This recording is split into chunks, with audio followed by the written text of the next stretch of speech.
Welcome to the Expat Empire Podcast, the podcast where you can hear from expats around the world and learn how you can join them.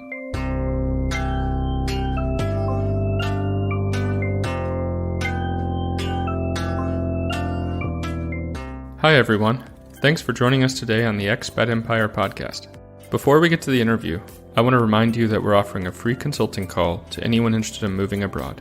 Whether you're thinking about retiring somewhere warm, starting an international career, or becoming a digital nomad, we're ready to help you think through the next steps in your journey. Send us a message at expatempire.com to schedule your call today. With that said, let's start the conversation. Hey Max, thanks so much for joining us today on the Expat Empire Podcast. Thanks for having me, David. I'm glad we can make it work. Yeah, absolutely. It's going to be awesome to hear about your story. And of course, we've been actually talking together for a while, given that you're a fan of the show and part of the overall community. So it's really great to hear about your adventures and how you've taken off on the road inside the United States and where you're headed next. Yeah. I guess in a way, I hadn't thought about this, but I guess in a way, your show has kind of contributed to inspire me to make that move. That's great to hear. It's always awesome to connect with people that really like the show and would love just to, share your story with our audience as well. So if you could kick it off by telling us a bit about your background, where you're originally from, where around the world you've lived or even traveled to so far. Maybe that's too long of a list. And also where you're based right now, then that would be great. All right. I grew up in Florida pretty much my whole life up through college. Was in Northeast Florida, Jacksonville, and then I went to undergrad at University of Florida. And then after that, I spent some time around the country, Chicago, DC, which is where I met my wife, and then back to Florida when we decided to launch a real estate investing company. That fast forwards us to around late 20s for me. Maybe I was already 30, just turned 30. And we started a real estate investing company, got married, and we were very focused in our market in Northeast Florida. So that's what brought me back to Jacksonville, Florida, doing all kinds of stuff in real estate. We're flipping, rehabbing, investing in long-term holds. We did commercial properties as well as residential. So just all kinds of stuff in that space, just because it was a very booming market at the time. And we had a lot of access to capital for real estate investing, just a lot of people that we knew in our networks who wanted to invest. So it was just a good time for us, good timing with the market and good time in our lives to do that. And then just naturally with real estate investing, a lot of the conversation with your colleagues is about generating passive income and getting enough rental properties to where you don't really have to work as much anymore. And I guess that brings us to this sort of FIRE movement, financially independent, retire early, which we did not hear about for many years while we were doing real estate. We didn't know about that.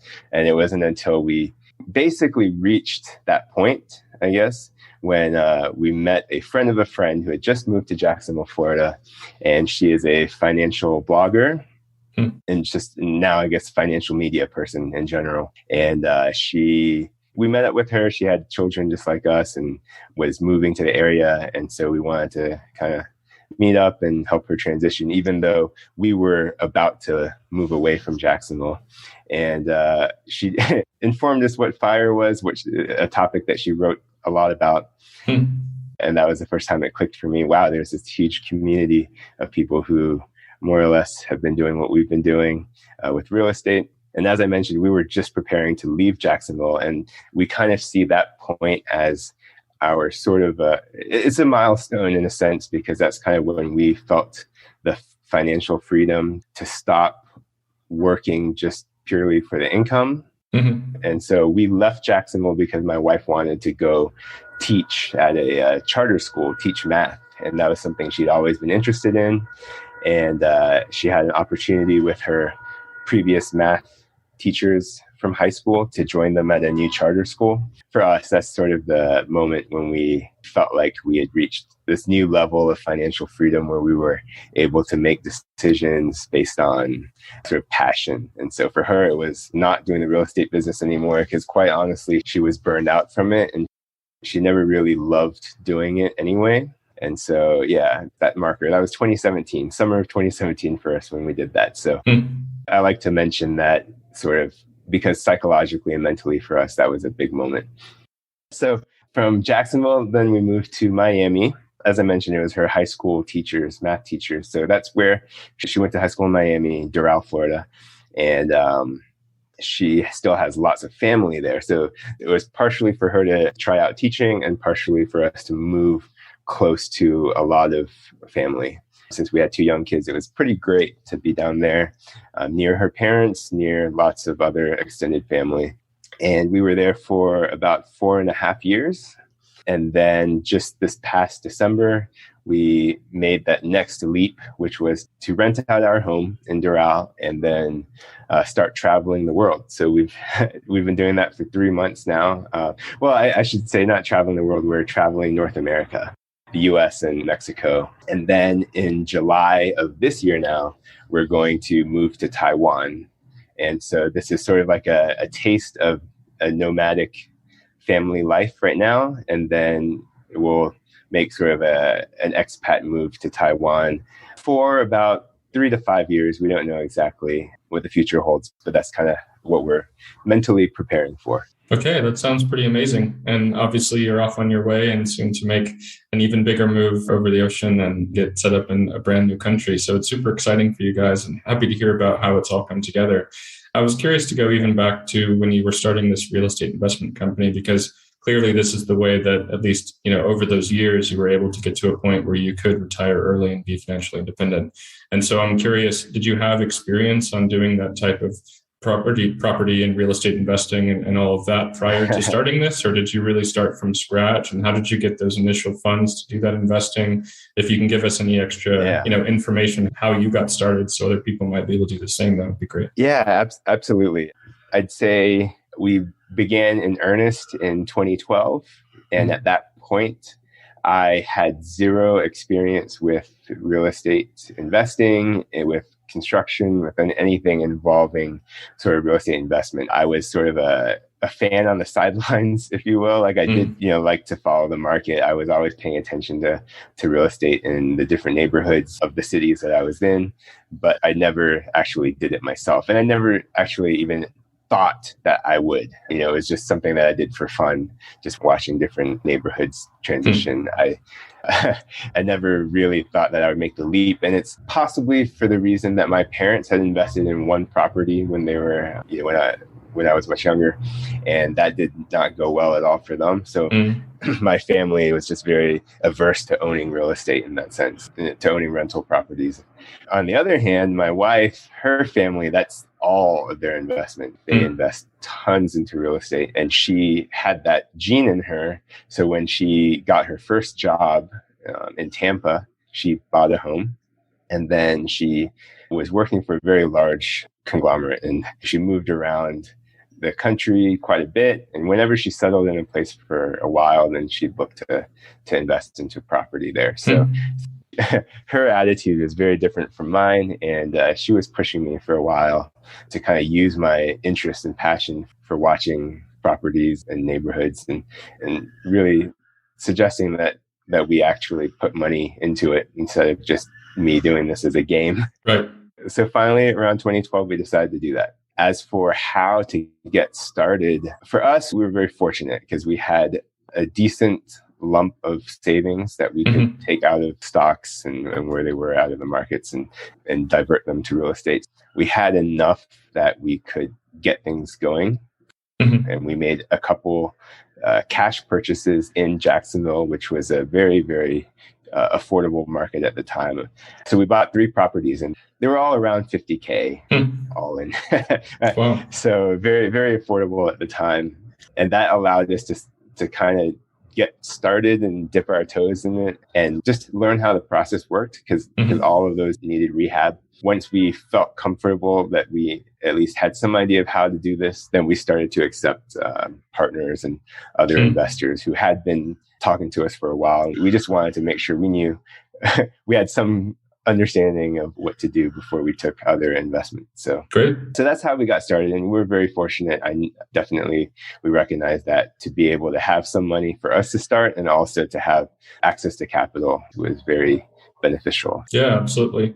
So you started that business around 2012, I believe. Then at 2017, you started to realize that you could sort of retire early and work by choice as opposed to needing to for money. So why did you decide then, and of course, then, moving forward to 2021, why did you decide that at that time that you wanted to start becoming a bit of a nomad and ultimately to move to Taiwan? Because of course you could stay in America as well, but there must have been something driving you to make these big life decisions to move around as well. Yeah. So when my wife and I met over a decade ago, we were both avid travelers. That was just such a big part of our life. We were actually long distance for a while and spent lots and lots of time either visiting each other because we were working remotely or very flexible, I guess, or we were traveling together. So yeah, we just always, that was something that brought us together for sure, was the love of travel.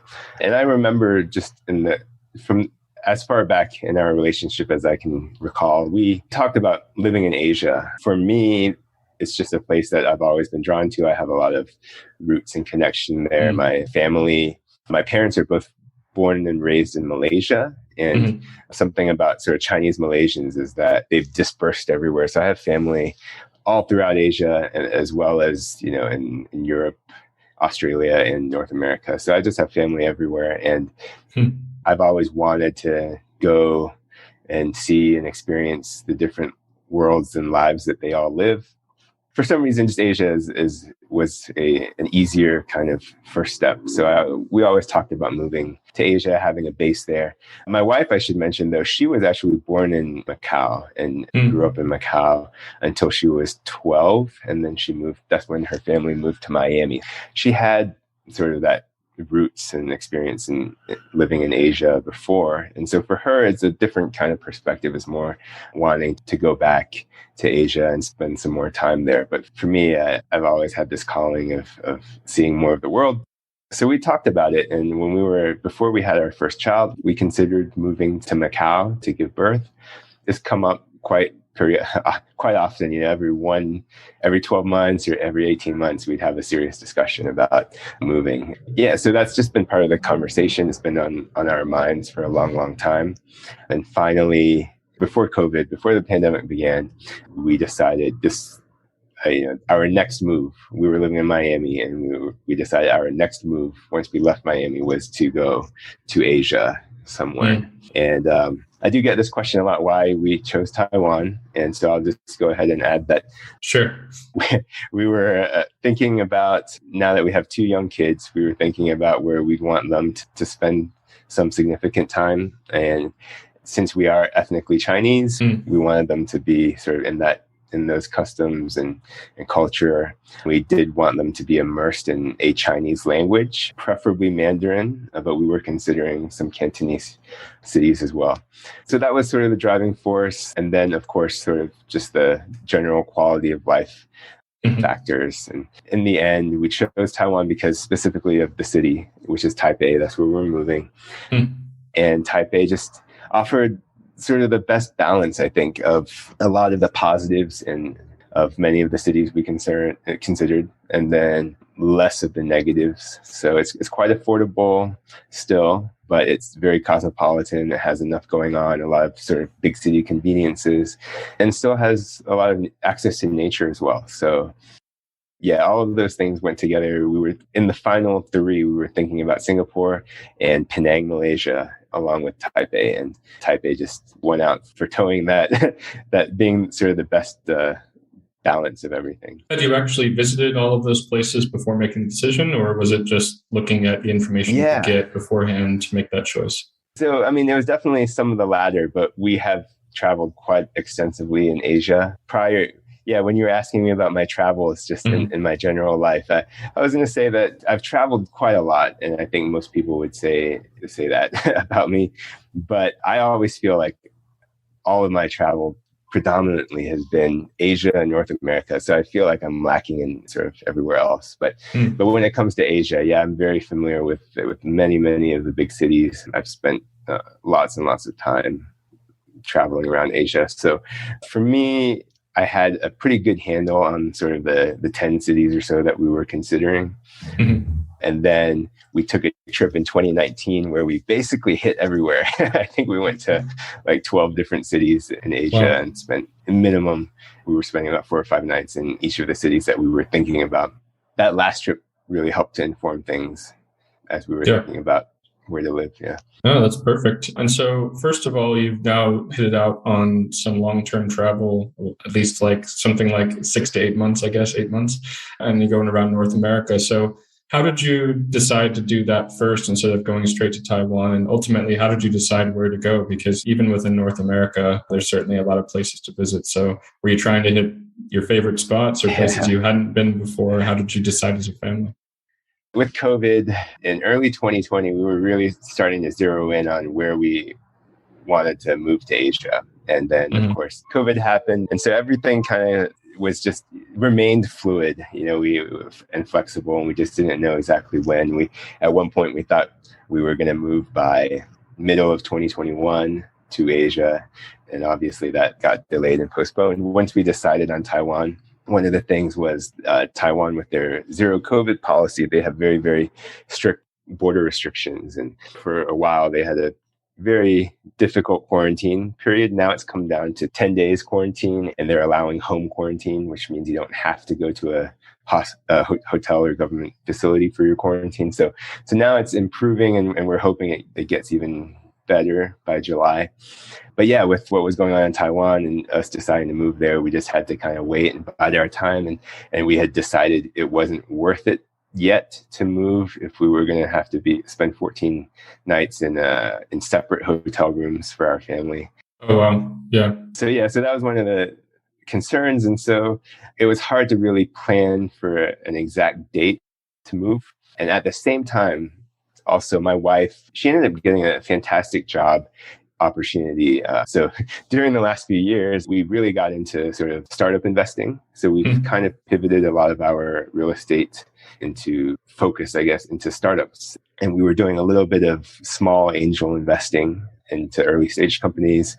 And then my wife wanted to pursue it professionally. And so she took a course. She was doing her own sort of syndications and stuff. She got this amazing job offer to work for a VC firm. And that VC firm is based in San Francisco. Even though they're distributed as a company, they work more or less around San Francisco hours. And so when that happened, this was last summer, 2021, we were still thinking about moving to Taiwan. But once she got that job and then she loved it, those first couple months, then we decided we should let her stay in that position for at least 9 months, a year. And if we moved to Taiwan right away, then she wouldn't have been able to continue on. So we decided we still really wanted to get out of Florida. We were just ready to do something, but we wanted to stay in time zones where she could continue to work and for this company. So that's more or less how we got to the point of leaving our home in Miami, but staying sort of in this hemisphere and trying to continue doing something that she was really enjoying. And now that we are moving to Taiwan in July, she's told her employer, and they really want to create sort of roles and position for her so that she can continue to do it even while we're there. So that's the good news. And she's still enjoying it a lot. So even though there's still uncertainty with Taiwan, the reason why we finally gave ourselves a deadline of moving there in late July is because we are planning to put my older son in school starting in the fall. He would start school in Taiwan. So we're like, regardless of what the quarantine situation is, we'll go through that at that point. Yeah, that makes sense. And then as far as your travels right now, I know you're, because we talked before this, I know you're there in Mexico City. So how did you kind of decide where to take yourselves over the last few months and where you're headed to next before Taiwan? Yeah, I wanted to hit up places that, I guess there's a lot of countries that I'm particularly interested in sort of Latin America. And the way Mexico came about, it was really to be quite honest, it was not a priority for me. Like Panama, Colombia, Peru. There's a lot of other countries that I've long wanted to spend time in. And Mexico kind of came sort of as a surprise because I ended up getting connected with a particular world schooling a couple world schooling communities. World schooling being sort of families that take their children to different places in the world just to learn and get the exposure. And it can be homeschooling, it can be unschooling, it can be being in local schools, or it could just be sort of traveling a lot during school breaks from wherever your home normally is. So with that said, I connected with some world schooling communities that were doing a lot of events in Mexico. And when I took a look at where they were going to be, I decided that maybe that was enough of a draw for us to spend some time here. So that's how Mexico came about. Not that it wasn't also someplace that I was interested in, but it wouldn't have been my first or second choice because I've spent, like I said before, I've spent such little time in Central and South America that there's so many places that I want to see. So yeah, that's sort of the way I take most things in our life and in our travels is I do try to do what's somewhat practical. And so I felt like with the world schooling communities and us wanting to connect with those people and spend time with them and those families, it made sense to come here over just kind of striking out to one of the other places on our own. And plus the travel, like the airfare kind of lined up nicely, pricing worked out. And so that's another sort of the practical side. There's so much of the world I want to see. I might as well just kind of take the opportunities that come our way first. Right. That makes sense.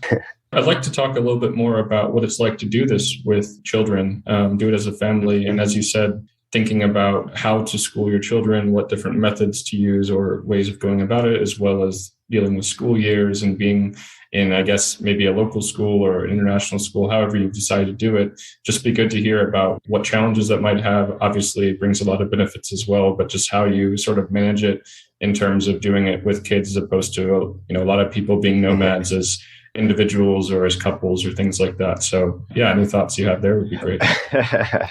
Yeah, I mean, we're still learning and figuring out. I'd say it's far from sort of under control, I guess, and managed on our end. Our kids are young. My older son is 6, so he technically wouldn't be starting first grade until this fall. If we were back in the States or if we were in Florida, at least where we were living. Just, I guess there's more freedom and flexibility for us in that sense because he was still young. He didn't really have sort of a school routine and nor sort of a strict curriculum that we'd want to try to follow. His experience with kindergarten was during COVID. So even though we had him enrolled in kindergarten in our county, he was only doing like an hour of Zoom every day.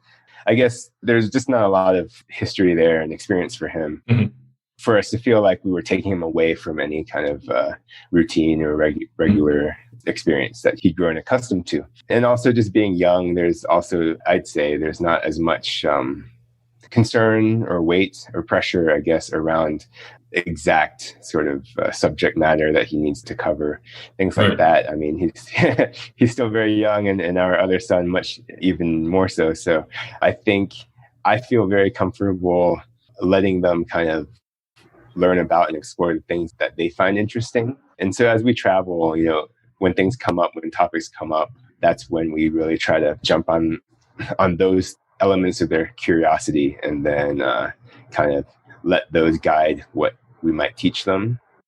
From that standpoint, it's really helped a lot. I think we noticed this too, even before we made that full-time leap into, nomadism.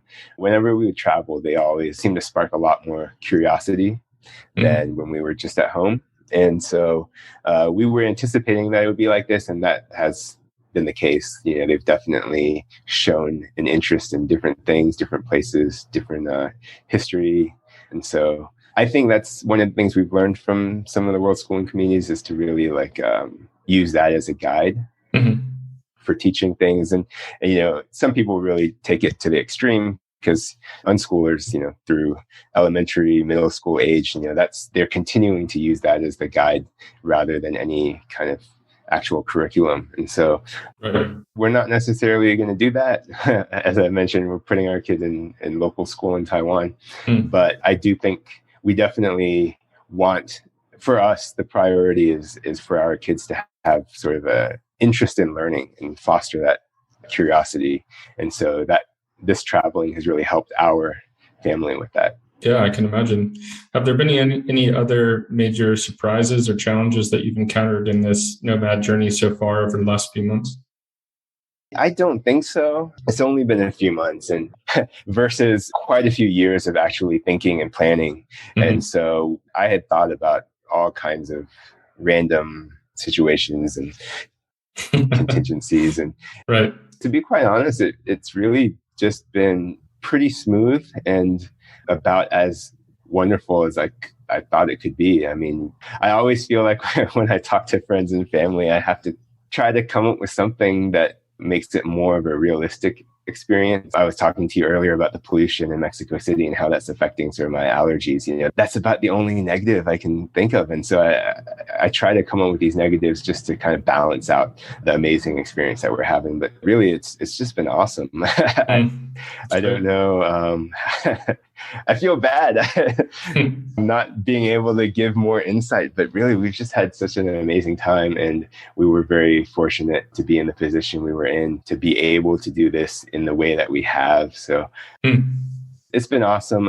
I'm sure if we were, once we've done it for 6 months, and if we were going to continue for years, I'm sure there'd be lots of bigger obstacles and unexpected things that come up. But so far, I mean, knock on wood, but so far it's just been great, and nothing really unexpected or surprising that we weren't prepared for. That's great. Well, you've obviously spent the time to get prepared as well. So that also goes into having such a smooth transition into this lifestyle. But it's super exciting to hear that, and excited to also hear how it develops for you as we, check in over the coming months.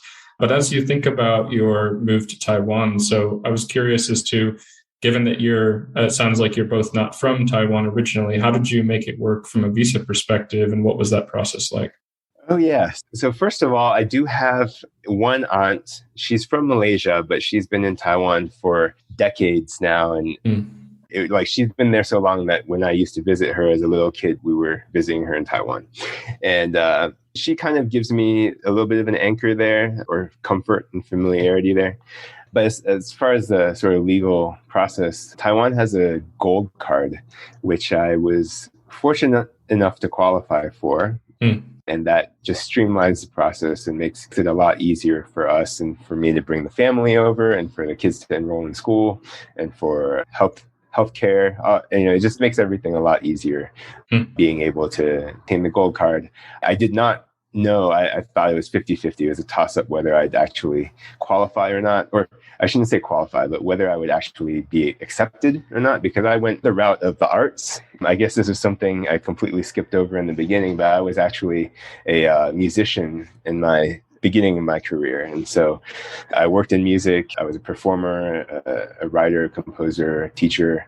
And so when I applied for the gold card in the arts, I was applying based on my work from over a decade ago. I really didn't know whether it would be enough for them to accept or not, but they accepted it. And so that's just made the process a lot easier. If I didn't get the gold card, we were planning there are other routes we could take. So we were thinking of setting up our own company, sort of an arm of our investment company. So they have this process where you can set up an office for not actually conducting business, but for expanding your business there. And so that would have allowed us a few years to sponsor ourselves in Taiwan, living in Taiwan. And they also have a few other options, investment visa, which would have been sort of a third option, but that one would have been a little bit tougher because the requirements are a little bit higher than what we would feel comfortable with. But Taiwan does have a few different options. So those were the ones that we were considering. Luckily, our plan A worked out. So that's how we're moving over there. That's perfect. And I mean, tangentially sort of related to that, I'm curious on, given the fact that, we've talked about your wife and her job and the great investing that she's been able to do, and also that you don't have to work for your daily income unless you choose to. I was kind of curious how you decide to fill your time. Of course, now you're traveling. I'm sure that's taking up plenty of it. And you mentioned your music as well. But I was just curious what really excites you or interests you, or are you just kind of planning to more or less take it easy from here and, of course, continue your real estate investing as well? Yeah, no, thanks for that question because I really need to be reminded of it and refocus myself from time to time. But right now, during this sort of nomadic period, I'm just more like hang out with the kids and sort of managing the family from a logistics standpoint, and then doing some sort of content creation here and there for fun. But when we move to Taiwan, the expectation and the plan is for me to really get back into my sort of music career and revive that. And, like I said, I applied and received the gold card with the sort of, my application was suggesting that I was going to be doing a lot of different things in the arts when I move over there. And while that's actually not a requirement, gold card recipients don't even have to work at all. They can, you don't have to have a job. You can do it. It's essentially a quasi sort of retirement visa for some people. Mm-hmm. So I'm not under any obligation to do that, to do anything particular with my gold card, but I do want to utilize it for what I said I was going to do and really pursue a lot of these different music projects.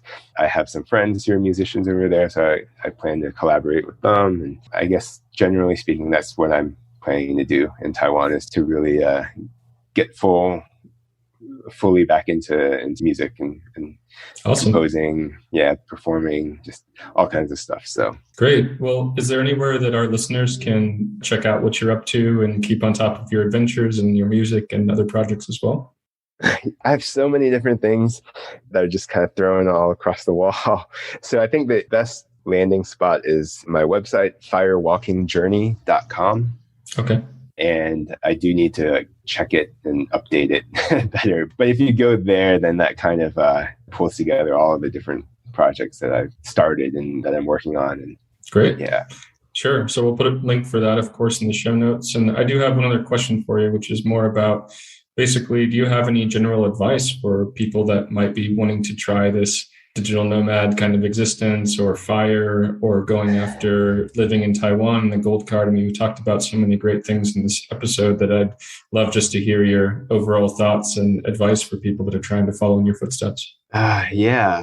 As you were asking that question, a couple of things came to mind, and I don't know, it was my own sort of psychological thing, but I feel like I've been so fortunate in many different ways that when I try to give advice, it's kind of coming from, somebody who got lucky and my advice is kind of not as applicable to everyone. And that might be true. And so then instead, what I kind of think about is, what if I had gotten started before I had all of my ducks in a row and before everything kind of before we were blessed and everything kind of fell into place for us, when I was sort of a struggling musician or something 15 years ago, I think that I could have just made the leap and been an expat and moved to Asia like I wanted to. And I think everything would have worked out really nicely still because of that. And maybe I'm wrong, but because of that, I guess my advice is just don't put things off too much. I mean, granted, I feel very good about where my family is today, so it's almost going against sort of my experience. But I do think that if you just get started and don't wait for everything to just be perfect, I think you can make things work. And then you don't kind of have, for me, sometimes there's regret about some opportunities I missed because I wanted to wait for everything to just be solid and not take much of a risk. And sometimes I live with a little bit of regret from that. And so I don't think people need to wait, because I guess this is where I can draw from my experience. I think that if you wait, sometimes you end up waiting longer and longer and longer, because as you want to kind of make things sort of in an ideal manner, then the ideal kind of shifts slightly, and then you have to chase that a little bit more. And instead, if you just get started, even if it's not ideal, if you can make it work out, then that's just as good. I guess I don't want people to take risks that they shouldn't take, but you don't have to go for sort of the picture perfect moment, and everything doesn't have to just line up perfectly. You can calculate your risk and understand what you're getting yourself into, and then go for it. Yeah, that's great advice. And as you said, the goalposts tend to always move, right? So it's good to sometimes get in front of it and not wait for too long for that perfect time, because often that doesn't actually appear. And as we've seen with the pandemic and everything else, maybe you had that perfect time that you had planned in the middle of 2020, and suddenly things are more difficult to make it happen. So good to take some action as you can. Well, thank you so much again, Max, for just telling us all about your journey and where you are so far. I'm really excited to check back in with you once you make it over there to Taiwan, see how the rest of your travels go, how things go in terms of getting set up there in Taiwan. So looking forward to that. And just can't wait to keep in touch and see where things go for you. I really look forward to talking again. I feel like our family is very prepared for that move to Taiwan, but I'm almost kind of hoping that there's some kind of stumbling block or roadblock that I can report back to you that like this is what happened and this is how we're handling it. But I figure that kind of drama is better for content. But so far, like I said, with the nomading, everything's just been very smooth, and I do think we're pretty prepared for living in Taiwan as well. So awesome. Well, looking forward to the update, and we'll talk to you soon.